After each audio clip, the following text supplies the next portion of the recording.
हाल ही में नैना का विवाह हुआ था और उसने अपने पति और ससुराल वालों के साथ एक जॉइंट फैमिली में रहना शुरू कर दिया था। कुछ दिनों के बाद उसे पता चला कि वह अपनी सास के साथ नहीं रह सकती। नैना की सास रूढ़िवादी थी, जबकि नैना आधुनिक जीवन शैली जीने वाली लड़की थी। जल्द ही उनके बीच झगड़ने होने लगे। कई महीनों के बीत जाने के बाद भी दोनों में से कोई भी अपना व्यवहार बदल नहीं पाया। समय के साथ साथ नैना और ज्यादा आक्रामक हो गई और उसे अपनी सास से नफरत होना शुरू हो गया। वो सोचने लगे कि कैसे अपनी सास से छुटकारा पाया जाए। एक बार हमेशा की तरह जब उसने अपनी सास से झगड़ा किया और उसके पति ने अपनी मां का साइड लिया, तब नैना गुस्सा हो गई और अपने मायके चली गई। नैना के पिता एक केमिस्ट थे। उसने अपनी पिता को पूरी बात बताई। उसने अपने पिता से कहा कि उसे कुछ जहर दे ताकि वह अपनी सास के खाने में मिलाकर उससे छुटकारा पा सके, नहीं तो वह अपने पति के घर वापस नहीं जाएगी।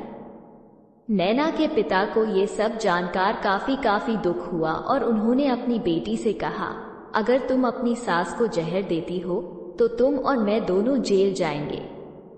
ऐसा करना ठीक नहीं है। लेकिन नैना सुनने और समझने की हालत में नहीं थी। आखिरकार उसके पिता ने कहा, ठीक है, जैसा तुम चाहती हो वैसा ही होगा, लेकिन मैं तुम्हें जेल में नहीं देखना चाहता। उसके पिता अंदर से पाउडर लाए और कहा, हर दिन जब तुम दोपहर का भोजन या रात का भोजन करते हो तो अपनी सास के खाने में इसे मिला देना। इससे धीरे धीरे कुछ महीनों में वो मर जाएगी और लोग सोचेंगे कि वो प्राकृतिक रूप से मरी है।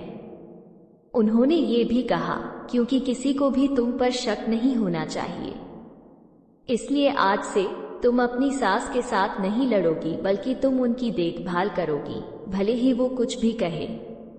तुम गुस्से से बात नहीं करोगी और हमेशा शांत रहोगी। नैना सहमत हो गई और अपने ससुराल वापस आ गई और अपने पिता की सलाह के अनुसार उसने अपनी सास के खाने में पाउडर मिक्स करना शुरू कर दिया और बड़े ही प्यार के साथ बात करना शुरू कर दिया। समय बीतने के साथ साथ नैना की सास का नेचर भी बदलना शुरू हो गया, क्योंकि नैना अब अपनी सास की बहुत देखभाल करने लगी थी, इसलिए उसकी सास भी उसके प्रति विनम्र होने लगी और प्यार से बात करने लगी। 5 महीने बीत गए और नैना खाने में पाउडर मिक्स कर रही थी, लेकिन अब घर का वातावरण बदल गया। कोई झगड़े नहीं थे, दोनों एक दूसरे की तारीफ करते। अब ऐसा लगता था मानो दोनों का रिश्ता माँ और बेटी का रिश्ता हो। अब नैना को चिंता होने लगी कि पाउडर की वजह से उसकी सास जल्द ही मर सकती है। वो अपने पिता के घर पर गई और उनसे कहा, पिताजी, कृपया मुझे उस जहरीले पाउडर के प्रभाव को ठीक करने के लिए इलाज बताएं। मैं अपनी सास को खोना नहीं चाहती।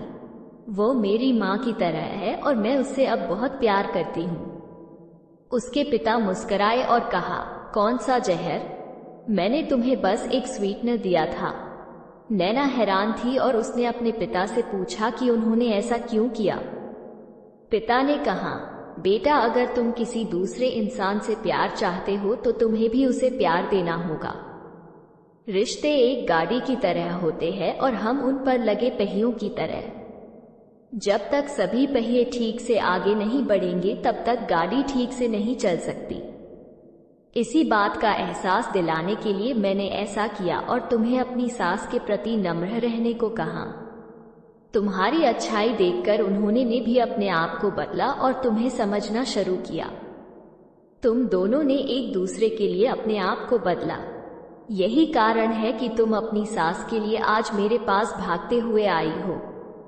नैना अपने पिता की बात समझ चुकी है और आप भारत की बेटी को इतना प्यार देने के लिए धन्यवाद। कृपया वीडियो को लाइक करें और चैनल को सब्सक्राइब करें। आपका दिन शुभ हो।